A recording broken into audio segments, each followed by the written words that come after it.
Frankly, a bit of bias worked its way in here again. I wasn't ready to swallow the pill. The public perception has dissonance to the actual win rates and efficacies of these champions. You guys might have thought I was wrong to put Ray on the list and not Maldamba, but maybe where I actually was wrong was putting Genos on the list at all. It really hurt me to try and do that. I didn't want to do it. That's the honest truth. I did not want to do it. Wait a minute, Andrew. Don't you hate 7? I thought you said 7 was overpowered and needs nerfs still and is super annoying. He doesn't get an honorable mention? Well, first of all, let me make something very clear. For those of you who are suspicious of me having a grudge against 7.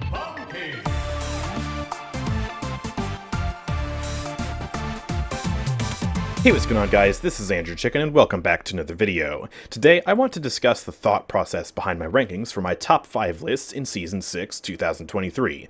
I've just finished the last episode, which is the tank list, as you can see here on YouTube, and I recommend going and watching all of those before you watch this video, because I'm going to be diving deep into the decisions that led me to make the rankings that I did, because, well, some champions on those lists had a lot of people in a frenzy in the comments section, because some of my rankings were flat out confusing if you've been following this channel for any length of time, and so I want to discuss what caused me to change my mind in some of these cases, and generally why some champions are completely absent from these lists, even though the comments are asking like, why are they not here? I thought this champion was really good. What happened?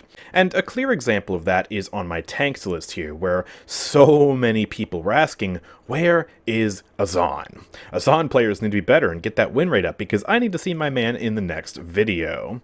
Why is Ruckus on this list and not Azaan? That doesn't make sense. Where's Azaan? Why is Ruckus and Torvald on the list instead of Atlas and Azaan? Where is Azaan? There are so many comments asking about Azaan, and so I want to break down why he's not here, because if you've been following my channel for any length of time, you know that I really like Azaan. He is a comfort pick for me in ranked, and I've generally thought of him as a good tank. So why is he not even deserving of an honorable mention on my tanks list? The same goes for my supports list. If you asked me 2 months ago who the best supports in Paladins were, I would have said, obviously the top 4, Genos, Furia, Grover, and Lilith, all 4 of those champions, easy peasy, and then right underneath those 4 champions, it would have been Maldamba, because I generally thought of him as a really good support, someone who I can depend on, someone who's reliable in a lot of circumstances. He didn't even get an honorable mention, but Ray made it into the top 5. What the heck happened there? And then if we look at the damage list, it's the same story. I have generally thought of Cassie as a pretty well-rounded character who is another comfort pick for me in ranked, and someone who's generally strong. She is not on the list, not even close, but Vivian gets onto the list. It doesn't make sense if you're a casual viewer of this channel, and I totally understand why some people are confused. And so I want to discuss today why that is the case. And one of the primary reasons is that for the first time in basically the history of me doing these top 5 lists, I have taken a very heavy data-driven approach, where I've actually been looking at the win rates, pick rates, and ban rates of each champion to influence my decisions of making these lists. It's something I probably should have done earlier, but this is the first time where I really have dove deep into the data to see who's actually winning games right now, and it definitely had an influence on some characters actually not making it onto the list, who I previously thought of as actually being pretty strong. And data isn't the sole arbiter of these decisions, as you'll see in a little bit, but it was a pretty big factor. If someone has an absolutely terrible win rate, there's no way they're getting onto the top 5 list. There's no way I can really justify that. And so, let's go see what data I am talking about. It's actually very easy to get this data now. It wasn't always so easy. If we go on over to my Discord server, which you can find linked in the description, and then we go to the Paladins bot channel right here, we can gain access to 2 different bots, and we're going to only be using one of them today, which is the Itto bot. It's a new bot made by Furia, and it's a really, really good bot. You can look up basically any statistic you want for your own personal stats, as well as for general stats of the entire player base. And so, we can use a very useful command. /paladins stats champion. This will show us the win rates, pick rates, all that wonderful information for the entire player base in ranked. So we're going to go ahead and click on win pick ban rates down here. This is just the basic win rates. We don't really care about win rates for skins. That would be silly. So let's go here. And then let's type in the role of frontline, because I want to discuss Azaan up first.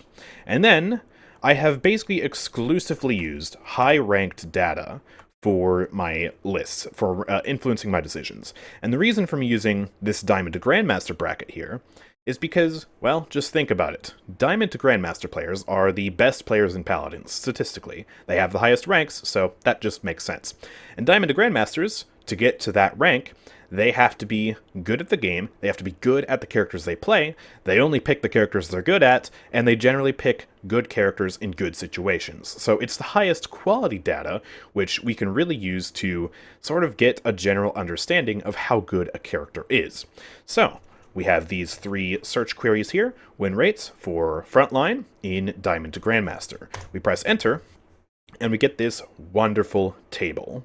So we can sort this by many different options. I want to sort by win rate, and we can see who is the best win rate and who is the worst win rate. And so, where is Azaan in all this? Well, Azaan is not in the top 5. He is... ooh, he's not even in the top 10. He is all the way down here as the 3rd lowest. That's not very good. That's not very good at all. Admittedly, every tank in the game seems to be doing, at the very least, good. Every tank is at the very least viable. It's not like we have tanks that are actual throw picks that are losing more games than they're winning, because the very lowest down here is Atlas. He's still at about 50%. But Azaan is only at 51%, so he is statistically one of the worst tanks in the game. Bear in mind, these are not bad Azaan players. These are very good Azaan players. And this is where his win rate is at. And he also has a pretty substantial pick count. He has a generally pretty middle-of-the-pack pick count. He's not the most popular tank, but he's certainly nowhere close to the bottom in that regard. 2,800, that's a really good sort of set of data which we can use to determine that, yeah, this win rate is probably pretty accurate. And he is banned a decent amount, but he definitely is still not winning when he is picked, so, or at least not winning as much, like if we look at some of the higher win rates up here. And then we can go to the very top and see, holy crap, Torvald has a 60, almost 61% win rate. That is insane. And he also has a decent enough pick count. He's not as popular as Azaan. He still gets banned about the same, but this is still a good enough data set that we can see, oh yeah, this win rate is relatively accurate. So Torvald is actually doing insane right now. And then, Ruckus is another character who was brought up. Why is Ruckus on the list and not Azaan? Ruckus has a 54%, almost 55% win rate, and his pick count is similar to Torvald's. So, both of these tanks are doing multiple percentages better than Azaan. And we can also, of course, look at the tank's general kits to see, well, is there something that stands out about them that would cause them to have this high win rate? In the case of Ruckus, he has the most standout mobility in the tank class. It is the best controlled movement, the best vertical movement. It is insane.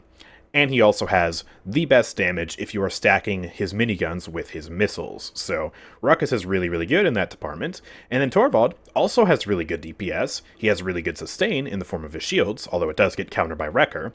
And he is very good at both anti-dive and also helping his flank to dive through the power of his protection and his nullify, as I explained in the video. So these tanks have very standout things going for them, whereas Azaan is more of a jack-of-all-trades, master of none, which does make him decently dependable, but he's not pushing himself over the edge in any capacity like these other tanks are to get these higher win rates. He doesn't have standout damage, he doesn't have standout crowd control because his stun is very buggy. He has pretty good survivability and pretty good mobility, but it's not the best. He's an all-around, pretty dependable tank, that's why I like him, but it results in him not really winning as much as some of these tanks who do better things. But hold on now. We still have a few tanks up here that kind of don't make sense. Yagharoth certainly is not better than Azaan, right? Terminus? You've been saying Terminus is one of the worst tanks. Why do these two tanks have such high win rates? It honestly does seem a bit perplexing at first, until we look at the pick count. Yagharoth is the least picked tank in the game by a country mile, and she barely gets banned.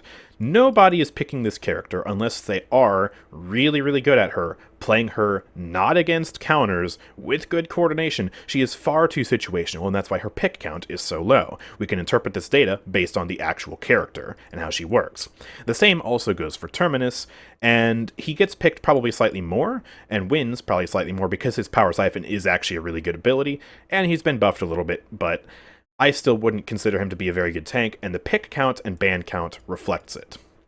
So Terminus, not nearly as good in actuality either because of that pick rate. So these two tanks, because their data is really not that good, get disqualified. And another reason why a low pick count isn't that great, in terms of actually making the win rate seem accurate, is because, well, you need a substantial data pool in order to actually determine if something is wholesale representative of an actual block of data that you want to look up. So let's say, for example, I go out onto the street and I survey 10 people, and I ask them, what's your favorite flavor of ice cream? Great, now I have the favorite flavor of ice cream of 10 people.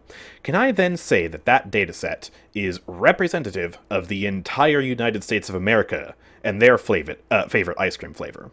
No, I can't. That would be unreasonable. The dataset is too small. If I then go and ask that same question on the phone to 10,000 people, suddenly we have a much better representation. And then if I go and do that same thing to 100,000 people, you get the point. So this is an abnormally low pick count. This is magnitudes less than Torvald, who himself is admittedly not even close to the highest. So that completely disqualifies her. This is not reliable data of her overall strength in the meta. And I would also argue maybe the same goes for Terminus.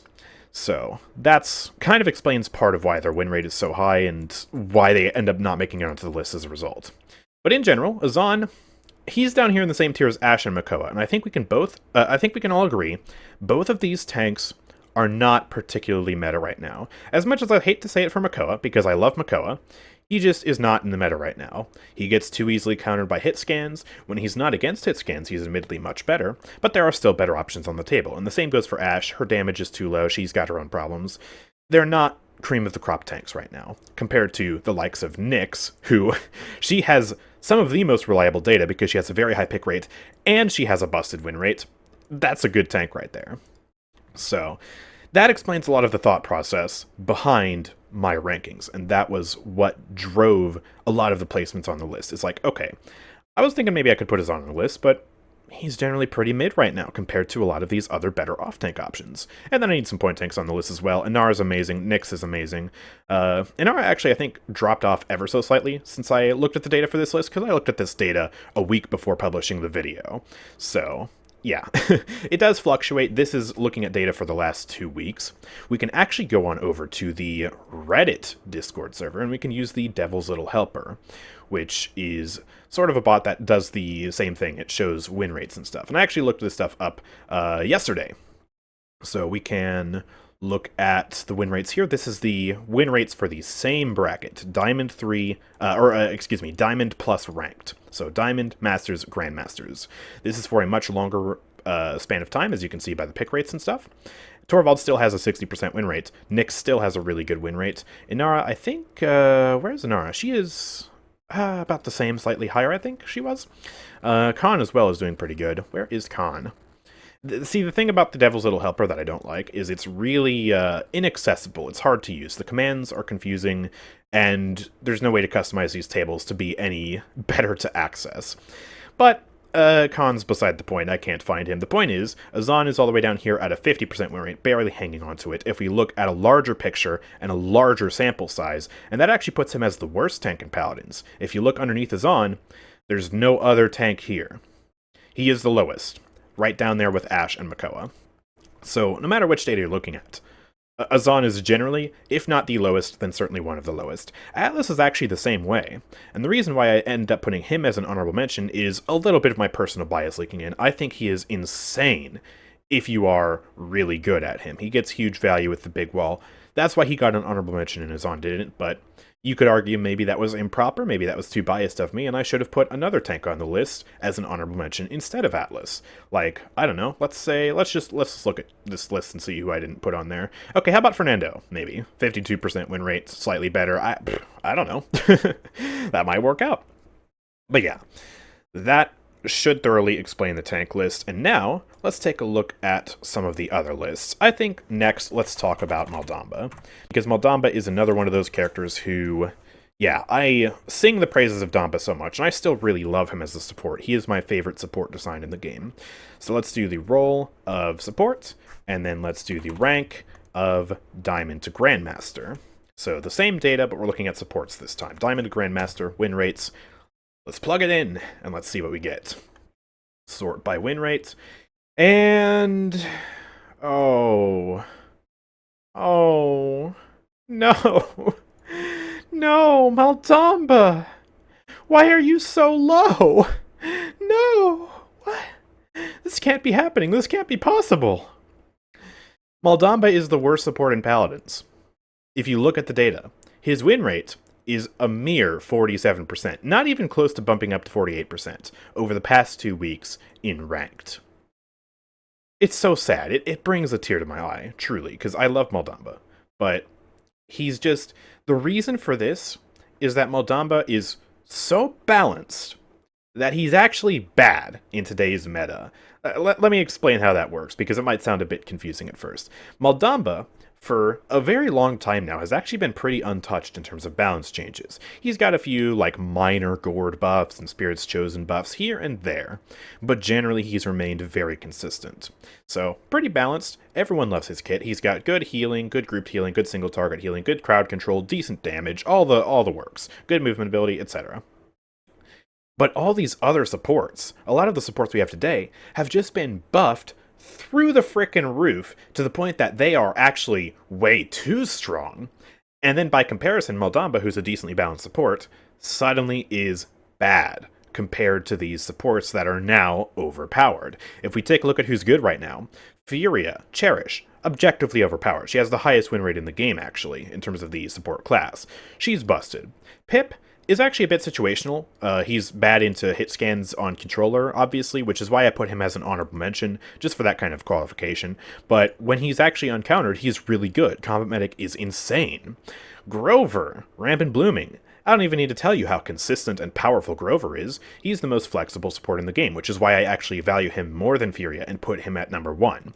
So Grover, insane. A lot of the supports with keywords are insane. Ray, recently buffed, is actually doing really good right now. 55% win rate. That's not bad at all. And then Lilith. Dude, Lilith is popping off. Ever since they buffed her Swarm to have a longer cooldown but a much longer duration, she's been actually really, really good. She's so strong when paired with Nyx and Inara that it's bonkers how good Lilith is. So all these meta supports are too good. They're too good. Maybe not Ray or Pip or whatever, but even still, maybe Pip, actually. I don't know. At the very least, Furia, Grover, Lilith. They are too good. And when you pick Maldamba against those supports, he just loses. Because he's not overpowered. And it reflects in the pick counts as well. Most supports actually don't get picked right now. Corvus doesn't get picked right now. Grok doesn't get picked right. Saris, Ying, they're all sub 1,000. The only supports that get picked right now are Furia and Grover because they're overpowered. Lilith, because she's absurdly strong. Genos, because people have the perception that he's still overpowered. And for a patch, he was overpowered. And then Maldamba, because people have the perception that he's good when the OP options are off the table. And because Maldamba is the best support design in the game. He's really fun. People love Maldamba. But yeah, that doesn't translate into win rates. Maldamba, despite being a popular support, does not have a good win rate. This pick count actually bolsters and makes this win rate more valid, because it's a better sample size. Like we talked about earlier, a bigger sample size is more representative of the actual truth. So this is an accurate representation of his win rate. He is bad. I hate it. I do not like that fact. It makes me sick to my stomach, but it's true. Doesn't mean you can't do good on Damba. He still is able to win 47% of games. It's not like he's in the toilet 20% win rate or something like that. But when stacked up against the meta, I mean, it's more of an indictment of the meta characters right now, I would say, than it is an indictment of Maldamba. Because when Maldamba's doing this bad, you know something's crazy with your support meta. And I think a lot of it is due to those keywords because, three of these top healers right now are keyword-based champions. And Grok's actually doing pretty good too. Like, don't sleep on Grok. 53% win rate, almost 54% win rate is not bad at all. He's situational, but in the right situations, he is amazing. So, yeah, that's why Maldamba didn't make it to the support tier list, but Ray did, because Ray's actually doing pretty good after the buffs. That leaves one question unanswered, and one thing where I admit I might have actually been wrong to do this. Genos has a 48% win rate. He is barely above Maldamba right now. Genos has an objectively bad win rate where he is losing more games than he's winning. He has a 52% lose rate. That's really weird. He still has the third highest ban rate and the third highest pick rate, though. So what's going on there? Well, Genos was objectively overpowered for a patch or two. He was up there with Furia Grover for having the best win rate in the game. And then he got nerfed. And those nerfs hit him pretty hard, admittedly. He got hit in 3 different places on his heal to be much worse. But people still think that Genos is overpowered, and so people still ban him, people still pick him, and they pick him in situations where he's not actually that good. He's still the meta for a lot of comps and a lot of places. Like, you want to play on Dawnforge, your options are basically Genos Grover. So he's still really good in that aspect. And that's why I still put him on the list, because I also expected that his win rate might sort of balance out and level out once people realize, okay, maybe we shouldn't pick him all the time, and instead just pick him more situationally, maybe more like a Pip or a Grok. But my support list was released 2 weeks ago. I looked at the data a week before that. He was actually still around this win rate, and it hasn't changed since then. So either this balancing out is taking a long time, or maybe I was actually wrong to put Genos on the list at all. Maybe I should have put someone like, I don't know, maybe I should have put Pip as an official ranking. Maybe I should have put Pip as number 5, Ray as number 4, or something like that. Maybe I was wrong. You guys might have thought I was wrong to put Ray on the list and not Maldamba, but maybe where I actually was wrong was putting Genos on the list at all. Maybe that's the real secret there. I don't know. I mean, let me know what you think about the Genos ranking after looking at this data, because I would be very curious to see, do you think I was actually wrong to do that? Or, I don't know, maybe there's some other explanation for this. Let me know in the comments. Anyways, let's move on and talk about the damage list. So let's do Paladin Stats Champion, win rates, let's do the roll of damage, and then of course, once again, look at the rank of Diamond to Grandmaster. Yeah, I didn't tab properly. There we go.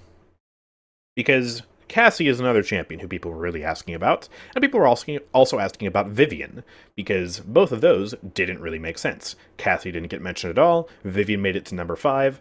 That's really strange. What's happening there? So, let's sort by win rate, and first and foremost, let's take a look at where Cassie is. Oh.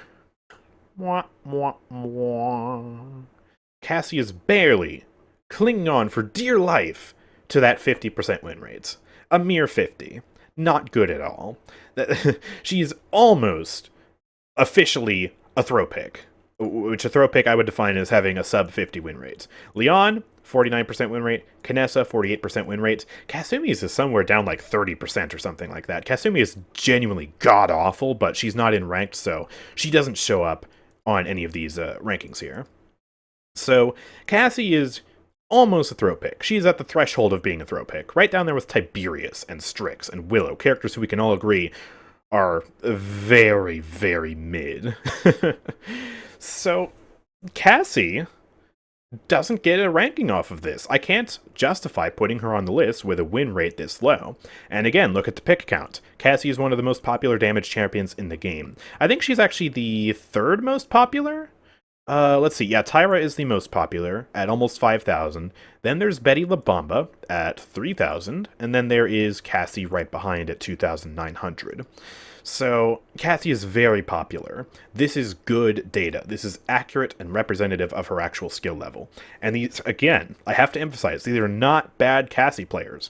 Most Masters players keep Cassie in their pocket as a comfort pick. People love Cassie. That's why, even though she's a bad character right now, people still pick her.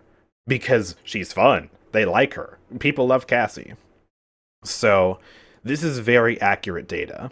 This is arguably more accurate data than like Tiberius, because he's only got 700 picks, or Canessa, which only has 500 picks. Although a low pick rate also is an indictment that the character is pretty bad.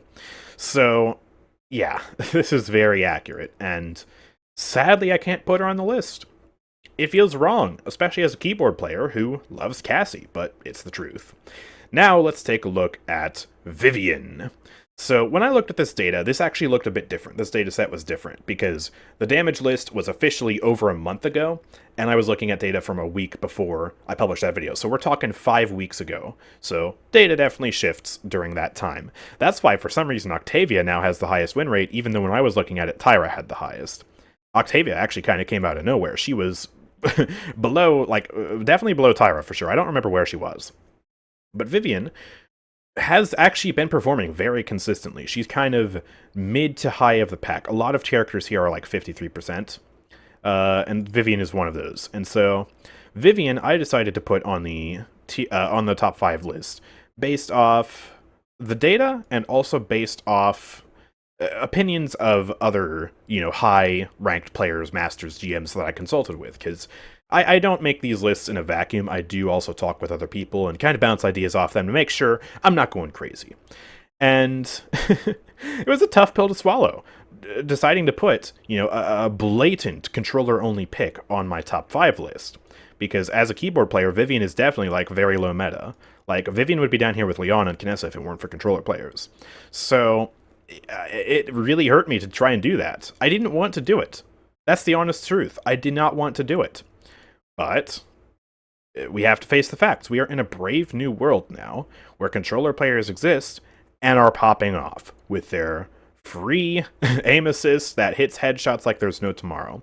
I've played with a controller now. I know what that experience is like.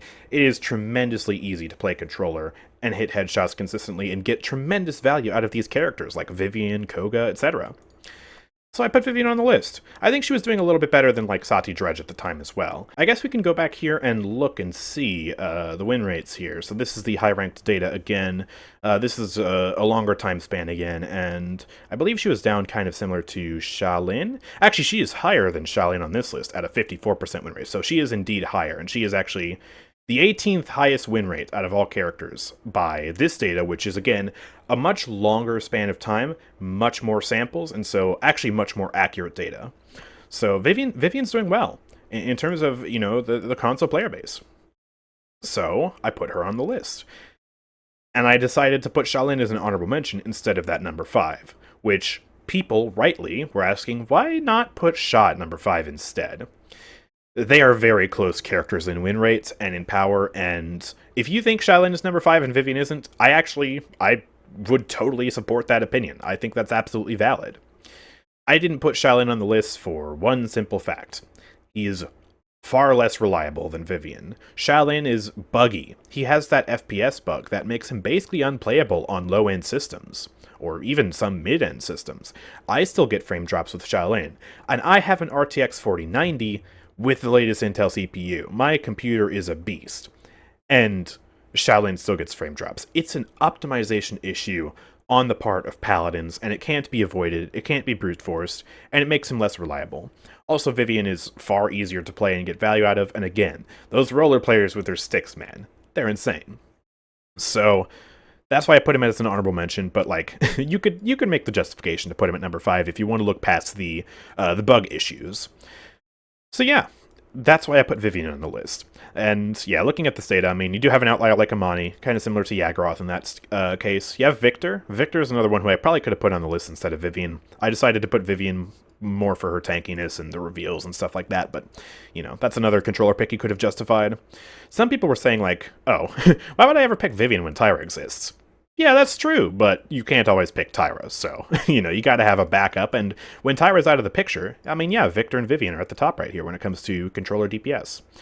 And then also some people were saying, oh, why not put Bomb King above Tyra? Well, Tyra even still has a higher win rate than BK, and when I looked at this data earlier, when I was making the list, Tyra had actually a much higher win rate than BK, and I think the rework makes Bomb King a fair number 2, in light of Hunting Party being busted right now, so there's that.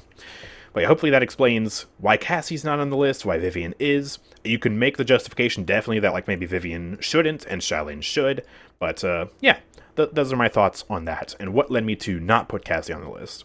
And then let's finally talk about the flank list. Because some people were asking, actually a lot of people were asking, where is 7? Wait a minute, Andrew. Don't you hate 7? I thought you said 7 was overpowered and needs nerfs still and is super annoying. He doesn't get an honorable mention? Well, first of all, let me make something very clear. For those of you who are suspicious of me having a grudge against 7. Yes, actually, I absolutely do have a grudge against 7. I hate him with a passion. The character is so annoying. I can't stand playing against him. He annoys me to death, and I do still think he needs nerfs. And I do think he is overpowered on maps where he is able to let his mobility shine, like Timbermill, for example. You guys remember, I commit war crimes on that map with 7. I think 7 is busted. I hate 7, and I have a bunch of ideas to try and rework him to make him less annoying. So yes, you're absolutely right. I have a grudge against this character. But when I make these lists, I have to look at them with a bit more of an objective lens. And objectively, 7 is actually still a really good flank. You can see he has the 3rd highest win rate right now. But he's situational. He's good on maps that let him shine with his mobility, but maps that don't let him shine, he's actually pretty bad on. You wouldn't pick 7 on, like, ice mines, for example. He doesn't work there. So he's kind of, sort of, in a very similar to Grok, I would say. Grok is a character where you only pick him into certain comps and with certain comps. He's situational like that. 7's kind of the same way. But when he does work in those right situations on those good maps, oh my god, I hate him! But it was for that reason that he didn't make an honorable mention, whereas Androxus and Xin did. Because in my opinion, Androxus and Xin are much, much, much more flexible characters. And Androxus actually is pushing up to have one of the higher win rates right now. He's actually gone up since I last looked at this data, and his pick count is through the roof. Andro and Xin are the most popular flanks in the game right now, bar none.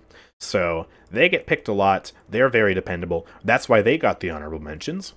And then for the rest of the characters, I mean, Koga, the 2nd highest win rate in the flank class right now, very good pick count, very good ban count. Maybe I could have put him higher, I don't know. Eevee, very consistent. Vatu, very consistent. He's actually, when I last looked at this data, he was higher. He's actually on the lower end right now. That's kind of crazy. But yeah, Vatu, very good. Basically every flank in the game except like Caspian is really good.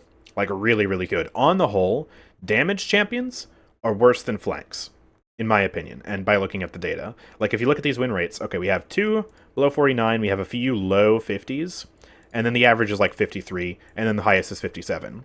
Okay, well, we go over to the flanks, we have 3 that are over 57, the average is closer to 55, and there's only 1 at 48, and there's only 3 actually in the low 50s. So, that's what I was saying, in the list, like, I could give an honorable mention to basically anybody. The only ones who I can't are like Caspian and Moji. And also you could argue Vora. And maybe even Buck. Although Buck has a very high win rate, he's just very, very, very, very, very situational. But yeah, flanks are in general just amazing. So I don't think I could have gone wrong necessarily with a lot of the picks. Like, I could have maybe, I don't know, let's just say I swap Lex for Maeve. I mean, you could justify that very easily. But yeah, I mean, controller flanks are pretty deadly. 53, 52, I mean, these guys are actually lower than when I last looked at this, surprisingly. Again, I guess we should go to the Reddit bot, and we should double check with a larger sample size, because I'm pretty sure those guys had higher. Let's see. Yeah, this is the high-level ranked again. Koga is still excellent. We have Tyra. Vatu now at the 8th best win rate when we zoom out and we look at a much larger pick sample size. So that's good to see. 7's still doing really good. Then we have Talus back up here. I don't know what's changed in the last 2 weeks for their win rates to go down, but when we zoom out and look at the whole patch, or at least the past month or whatever Devil's Little Helper uses, the data shows that, yeah, Talus is doing much better. Buck's still doing good. Where's Lex, actually? Lex is still at 52. That's surprising. I guess a bit of bias worked its way in there into my impressions of controller flanks. I'm still very glad Discovery is getting nerfed. That might honestly drop him down a peg. I don't know. There is one outlier here, though, that I want to discuss. Skye. Skye has a win rate on par with Torvald. She has a pick count on par with Torvald. And a band count, I don't think it's on par with Torvald, but it's a decent band count. Yeah, it's not on par with Torvald, but it's a decent enough band count. Not an honorable mention? What happened with that? Frankly, a bit of bias worked its way in here again. I wasn't ready to swallow the pill of Skye being actually a really good flank right now, based on the data here.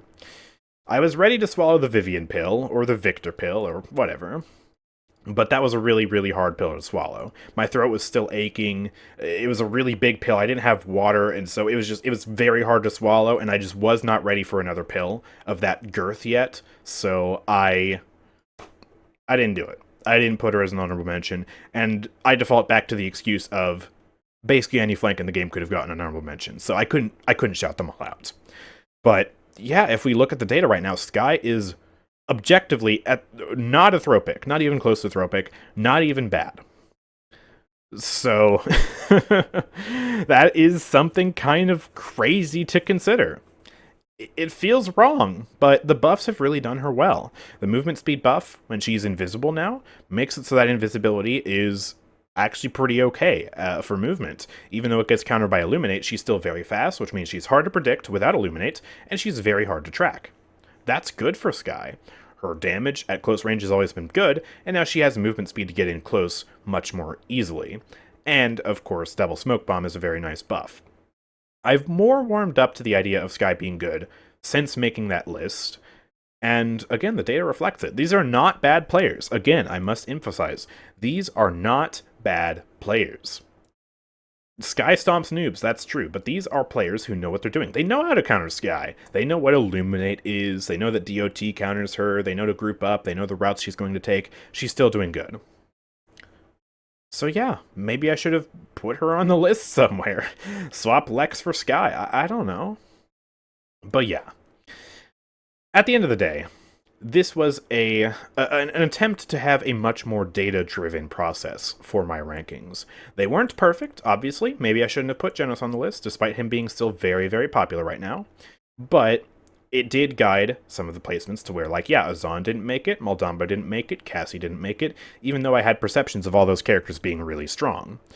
My perceptions were flawed. The public perception has dissonance to the actual win rates and efficacies of these champions, and that's very much clear the more you look at the data. So yeah, that's just something I thought I would elaborate on for those who wanted to sort of listen and see why I did the rankings the way I did. So that is going to about wrap it up. Let me know, of course, your thoughts in the comment section down below. I know this was a very lengthy video, but, you know, I figured it'd be kind of fun to do a sort of different style video, and yeah, just show a bit of the behind-the-scenes work that goes into making these videos. They're not as straightforward as just me spouting off some random unbased opinion, no. I do put a lot more consideration into my opinions than just, oh, I like this guy, let's throw him on the list, hey, there we go. No, much more complicated than that. But yeah, if you guys have enjoyed this video, make sure to drop a like, subscribe, turn on notifications so you never miss an upload from me. Check out, of course, the Discord server if you want to satisfy your own curiosities as to the best and worst champions in Paladins, and a bunch of other different stats, of course. We have plenty of bots here to help you do that. And also check out the Twitch channel where I stream regularly if you want to pop in, ask me questions, do any of that sort of stuff there. But yeah, with all that being said, thank you guys for watching. I will see you all next time. Peace out.